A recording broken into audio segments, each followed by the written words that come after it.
I realised that I always say hi or hello at the start of all of these, even though my intro is literally hey. And I also hate saying hey or hello or hi anyway. And because I already say hey in my intro, I think I'm just going to stop saying it and I'm just going to go right into these things now. So, anyway, I wanted to start off by telling you a little story of something that happened to me a month back or so. I was in this small shopping centre and I was there because I needed to run some errands and pick up some stuff before I then had to take a train to meet up with my writers group that I meet up with every month. I've done this before and it doesn't sound like a big thing, and maybe it's not, but I went to get myself coffee, and for some reason, as soon as I started walking up to the coffee shop, I got really anxious. It just hit me out of nowhere for literally seemingly no reason, to the point where I debated just not getting a coffee. And that's ridiculous for me because I love coffee. And my anxiety at that moment, when it started to kick in, wasn't particularly high. And I feel like I've dealt with and experienced anxiety enough now to just not completely run away from myself and the situation. But there was something about the way that it hit me so fast and just for seemingly out of nowhere that just really spooked me, I guess. Also, looking back now, there was a combination of different things that added towards that, I think. For one, I always get a little anxious when I know I have to use public transport, just because when I was at university, I commuted, and 9 times out of 10 it was fine, but I have had some weird experiences with public, especially men on public transport are just weird sometimes and uncomfortable. And also there's just always some kind of delay or cancellation that throws me off or throws off the schedule of your day or whatever. And not the worst thing in the world, and I'm not shitting on public transport. I love it and I'm very thankful for it, but it sometimes does make me very frustrated, and I have had some weird uncomfortable experiences with men. So I always get a little bit anxious when I'm about to take public transport. Also, I was wearing a big coat then because for some reason it was really gloomy in the morning, and the weather, I googled the weather and it said that it was going to rain all day. So I was like, okay, I'll take a coat. Guess what? It was so sunny and so hot, and I didn't even want to take my coat off because I thought, well, one, I didn't want to carry it around because apparently I'm that lazy, but two, I didn't want to show any potential sweat marks, but having the coat on did make me feel so claustrophobic. So I think it was the combination of being really hot, having the kind of stress of taking the train at the back of my mind that maybe suddenly hit me, because I've run all my errands and the coffee shop was the last thing I wanted to do before taking the train. And I guess apparently the prospect of talking to someone and asking for a coffee was the last straw, I guess. Which I know might sound so silly to someone who maybe hasn't experienced that much anxiety in their life, and that's fine. But my point is that you can't always predict what will make you anxious, or even if there's a reason. Sometimes you just get anxious for seemingly no reason, and that's okay too. Anyway, I walk into this coffee shop and I'm going over in my head what I want to order, because normally I get a medium cappuccino. But that day, I wanted a salted caramel frappe. So again, I was even more anxious because I guess that was messing with my brain a bit too, because it's not what I was used to ordering, and somehow that just stressed me out a lot and confused my brain. I think my brain was already frazzled and not thinking straight because of the initial anxiety hit, and then the prospect of asking someone for not my usual order was making my frazzled brain even more frazzled. So I go up to order. There's this guy about my age on the till, and at this point, because I'm anxious, I'm also feeling kind of breathless and finding it a bit hard to breathe. So I kind of just breathlessly stumble out my order a little fast, but he was fine with it. He got it. He probably has to deal with that all day. And he asked me some questions like if I wanted anything else, if I had the app, or if I wanted to eat in or eat out. But because I was, again, had a frazzled brain, somehow it would not compute or comprehend what he was saying. Or I heard like a slightly different thing. So I would answer the question I thought he was asking me. And then right after, I would suddenly realise what he was actually asking me and then quickly change my answer. It was honestly a mess, and I haven't done anything like that in years. Like, I literally don't know what happened. And because I was witnessing myself being so messy and awkward, I was feeling really embarrassed and I was going red in the face. But then I was worrying that the guy serving me would think I fancied him because I was blushing and flustered. So then I went even more red because I was even more embarrassed because I didn't want the guy to think that I fancied him. Don't get me wrong, everyone's beautiful, everyone's gorgeous, but he wasn't my type. And also, I was near a panic attack and I didn't really compute what he even looked like. Anyways, so waiting for my drink honestly felt like 10 years. Not because the service was bad or anything, just because I felt so ashamed of how I handled myself. And when my drink finally arrived, I felt so awful. I grabbed it, said thank you, and literally walked out of the shop. Looking back now, I can laugh at that, not at myself, but just at the way that I beat myself up, because I walked out of that coffee shop literally hating myself, beating myself up, thinking that I had gone backwards, feeling so small and disappointed in myself, literally feeling like I was 5 years old, and asking myself if I would ever feel grown up, and I would never feel like a woman, because how can I feel my age if I can't even order a coffee without panicking, and just really wanting to cry and crawl into a cave and just stay there and never show my face again. I had a bit of a spiral moment, yeah.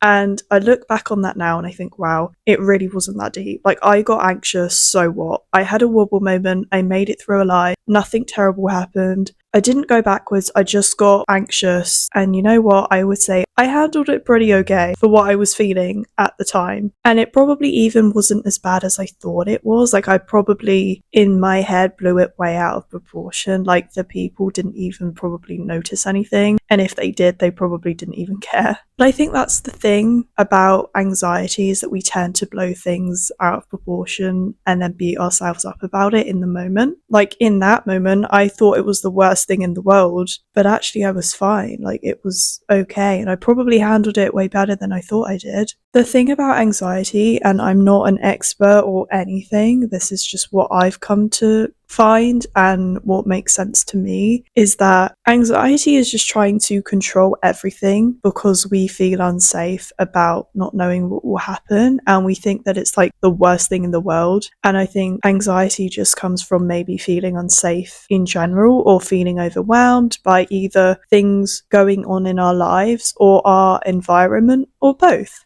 So anxiety is very exhausting, and I've talked about this in my other video, but just to go over it, anxiety is a funny contradiction, because to me, anxiety is just pent up energy that we need to learn to release in a healthy, good way. So you're on like this adrenaline high, and it's also very mentally and emotionally exhausting because it's putting a lot of stress on us mentally and physically too. So it can affect a lot of aspects in our lives, like our appetites, our sleep. We're also in like a constant state of fight or flight, and we're buzzed or energized. So even though we have all of this energy, that's also going to take a toll on our body. So it's like you're really tired, but you have to do something, so you drink an energy drink, but the energy drink is actually anxiety. So your whole body is both tired and high on this buzz of just seemingly never-ending energy, which to me is what anxiety is to me. Like, that's my visual aid that helps me make sense of things. I feel like for me, explaining and understanding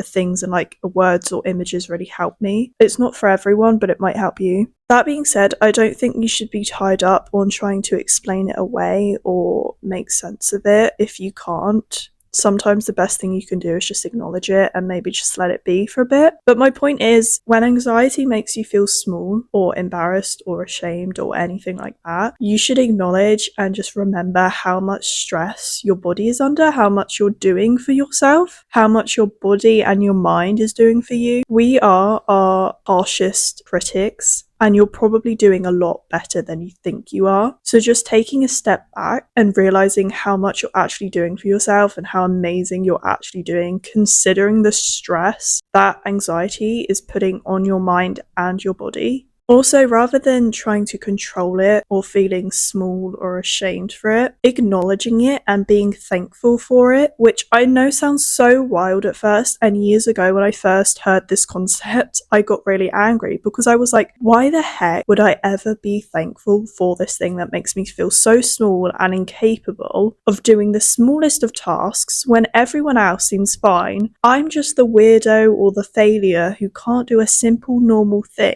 Anxiety comes around because we feel unsafe, and it's our bodies and our mind's way of protecting us. So that fight or flight comes about when we are in dangerous situations, and anxiety is basically a state of fight or flight. At least that's how I feel it. So anxiety in our minds and our bodies is just recognizing a lot more situations as dangerous than maybe another person's would. I hope I'm making sense. I'm not an expert, by the way. This is just how I make sense of it and what, the different concepts that I've come across through the years. But I'm not an expert, and if you want to think of it or explore it in a different way, that is totally fine. These are just my opinions and experiences. But yeah, just recognizing your feelings and acknowledging them and saying thank you for being here. But we're safe, we're okay. And I'm not saying that it's just going to go away completely after you tell yourself that you're safe, but just knowing perhaps why it's there and just even observing it and acknowledging it and saying, hey, thank you for trying to keep me safe, but I am safe. It can make a difference. I'm not saying it's going to totally get rid of the anxiety, but it can make a huge difference. And also just treating yourself like another person or even talking to your inner child can really help too. I think we tend to be really horrible and judgmental to ourselves, but with other people, we tend to be very gentle and a lot more open to understanding. So it's very rare that we would judge others as harshly as we judge ourselves. And maybe if we do judge others harshly, that's because we are judging ourselves harshly as well. But just saying, like, I am safe, like an affirmation, or telling your inner child that they are safe can go a really long way. And you don't have to believe this, but if we repeat it enough times and like an affirmation and affirm that we are safe, we are building up these foundations to believe in and to feel more safe and confident within ourselves. I think a lot of the times as well, anxiety makes me feeling incapable of doing things because I focus on the way that I felt while I was doing them rather than the actual fact that I did do them. I can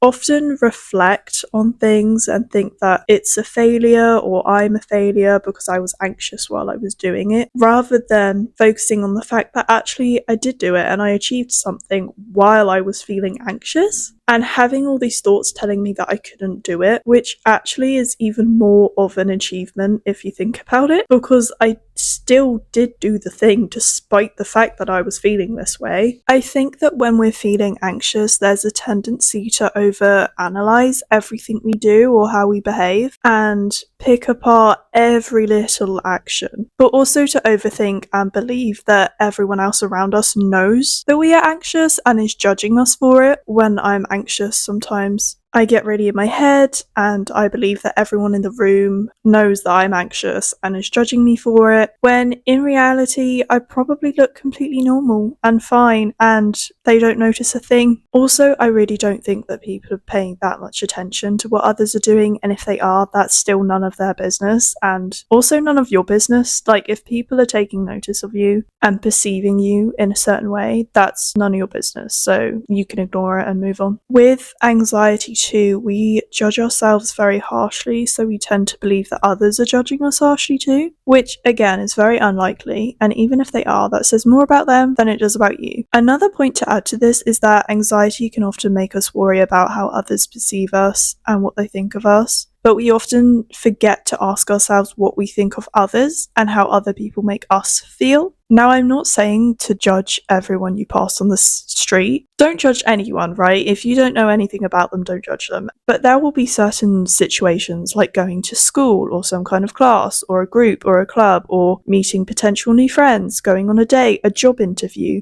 Certain situations like that where it's very important to actually ask yourself, do I like this person or do I like it here or can I see myself getting along with this person? Are they nice? Are they respectful? Would I want to be in this particular relationship, whatever the relationship is or has potential to be? I'm going to tell you another story now, pretty quick, but I had a job interview recently and it helped me remember a couple of things. The first one being that we put so much pressure on being liked or perceived in a certain way by others, especially in stressful or new situations, that we can often almost abandon ourselves and also forget to even ask ourselves whether we want to have these people in our lives. I think in that moment of the job interview, it was for a retail position at a shop, by the way. So our interviewer kept telling me that our other employees were really friendly and chatty, but actually that was not the energy that I got from them at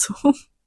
I will just say that and leave it at that because I don't want to be horrible or anything. But basically, I just got blanked at one stage when I was trying to ask for help, and it just didn't feel like the most welcoming, friendly environment like our interviewer was telling us that it was and telling me that it was. At the time, I kind of played it off because when I'm anxious and or meeting new people, I do tend to just think straight away that whoever it is just hates me and it's my fault, which is quite funny to say out loud, to be honest. And then I kind of told myself like, oh yeah, I have a tendency to just think people hate me, so it's just me. I'm thinking into it or I'm reading into it way too much, and if I be nicer or if I smile more, then they'll match that energy too. Like maybe I'm the problem and I need to fix it, and it's just because I'm doing something wrong and I need to be more confident. And I think it's so good to be self-aware and to want to make a positive change in how you carry yourself and your behavior. Obviously as well, in a job interview, I wanted to look confident and I wanted to be perceived in a certain positive way. But I think, it's to a certain extent. You shouldn't always just be overwhelmingly nice to horrible people or stay in a negative environment because you blame yourself just because another person or persons are treating you horribly or just treating you with blatant rudeness and disrespect. There's just times you need to acknowledge that and times you need to acknowledge that actually you're not doing anything wrong and just walk away from that. And I was beating myself up a lot at the time. But I think the more I look back on this interview situation, the more I think about the little things that these people did and the little things that I picked up on in their energy or the vibes. And the more I'm like, you know what? I presented myself in the best, most positive way that I could have done. And I should be proud of that. And at the time when I kind of got dismissed or, whatever, bye, thanks for coming, I walked out of there. Oh wow, more like sped walked out of there. I nearly ran, to be honest, because I just felt so drained and awful and blank, and I felt so disappointed in the outcome of the situation. And even though deep down I knew it really wasn't anything to do with me or how I behaved, it's just how these things turn out sometimes, I still kind of ended up kind of blaming myself for it going not wrong, but just not as I imagined. And I started rethinking how I was in my head, if I could have done more or said more or been more positive. I then started thinking about if I maybe could, if they could sense my anxiety, oh my gosh, I hate that I get so anxious over nothing, and I'm so over dramatic for no reason, and just being really harsh and really horrible to myself. And in a weird way, I'm glad that I had that moment because it just got all of that negativity and all of those horrible thoughts to the forefront of my mind. I had a moment of feeling awful, and when I got home, I literally just cried because I felt so drained and like I had somehow let myself down. But then after that moment of release, I guess, I thought about it and I actually was like, why am I being so hard on myself? Why am I being so judgmental and harsh on myself for being kind and positive and entering a room with love and respect and good energy? Why am I so mad at myself because those people didn't give me the same welcome or kindness or respect that I would have given them if the roles were reversed and still gave them?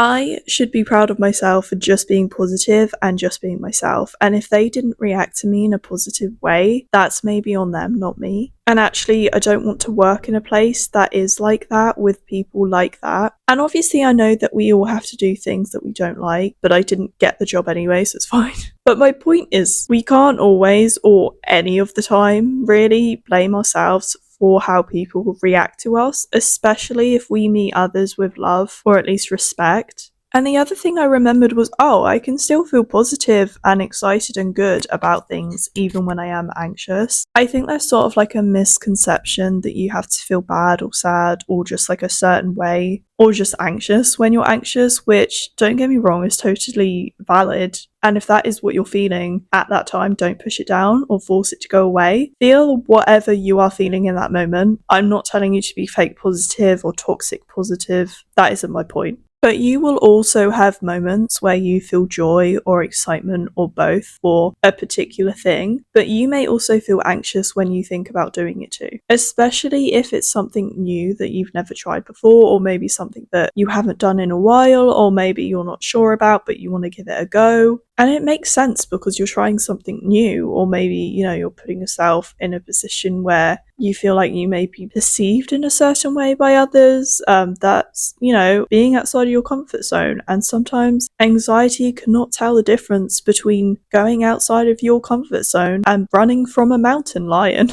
Because it's new, it's never been done before, it's unpredictable. You don't know what the outcome is going to be. You can't control it. You can't control what's going to happen. Those are all things that anxiety and your brain may throw at you. That's how you feel unsafe. And that's totally okay to have those feelings because, again, they are there to keep us safe because they think we are in danger. But I think it's still important to also acknowledge and try to lean into our excitement for the thing that we're doing and actually remember why we're putting ourselves in this situation to begin with. Allow yourself to be happy and excited and joyful. When I walked into that interview, I was so anxious. Literally, a voice in my head was like, we can't do this. Oh my gosh. It's like that clip from Big Bang Theory when Sheldon wakes up, I think, and just starts saying very loudly and robotically, danger, danger. And Penny's in his room and she's just like, hey, it's okay. It's just me.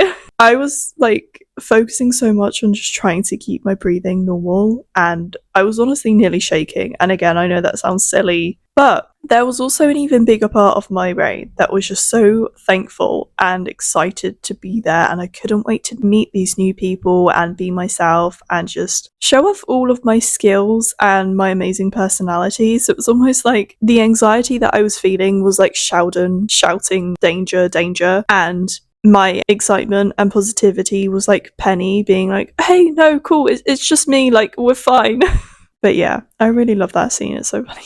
Anyway, because I had been job hunting and I still am job hunting for what seems like forever now, and honestly I was just so happy to get an interview because those rejection emails can get real boring. So I was just so ready to get out there, show myself off, was just kind of just reminding myself of that gently and just thinking, hey, it's okay that we're anxious, but we're going to use all of this energy to just go into this interview with all this positivity and amazing energy and have a good time. Obviously, the situation did not work out how I intended or thought it would go. But looking back now, I'm still proud of myself for making the best out of it, for going in there with such confidence. And actually, despite my anxiety that I felt, I also just felt so good and confident. And I think it's just important to acknowledge that, yes, we can be anxious, but we can still also allow ourselves to feel positive and excited or confident and powerful. These feelings and emotions can coexist. They're allowed to. It's just similar to nerves and being nervous. And I used to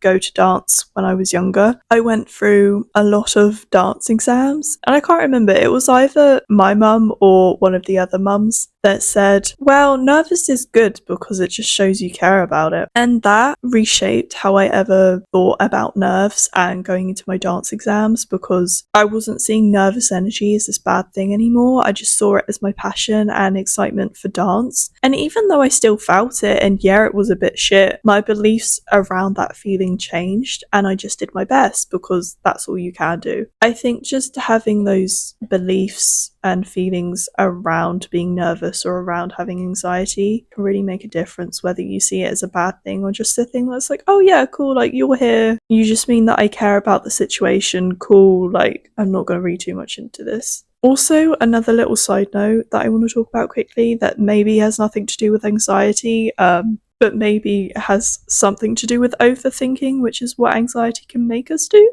is I had such a good feeling about this interview and was so confused when it didn't go the way that I wanted it to. I think sometimes the good energy that you feel around a person or a situation is actually yourself making it good. And I think that's a beautiful thing. I am someone who definitely sees the potential in everything and everyone. And although I am anxious and can sometimes fall into this anxiety trap of preparing myself for the worst in the form of just coming up with crazy upsetting scenarios that would probably never happen, I'm very optimistic, and sometimes you just have to learn the lesson in life of not everyone is going to be like that, and not everyone has that great energy or will live up to the potential that you see in them, and it's not your responsibility to pull it out of them. Their failure is not yours, and maybe you just need to focus on yourself a bit more and your own potential instead of blaming yourself and being in a situation that doesn't serve you just because you have a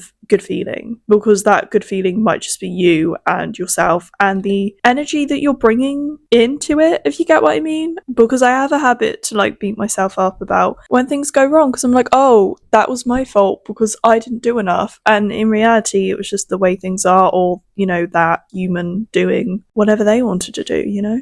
Also, another little side note, sorry, but I do believe that I was still kind of, in a way, meant to do that interview just to relearn some of these things, remember my power, remember what I'm capable of, even though in the moment I felt quite powerless, and maybe even now I still have those moments of wondering if I'm even capable. I now have 1, interview experience, 2, I know what I don't want, and 3, I will probably be a little, if not a lot more confident going into similar situations with these reminders of just like, hey, yeah, make a good impression, but also, are they making a good impression on me, etc. I know what I'm looking for, I know what I want, I know what I don't want. Wish me luck on the job hunt. I need it.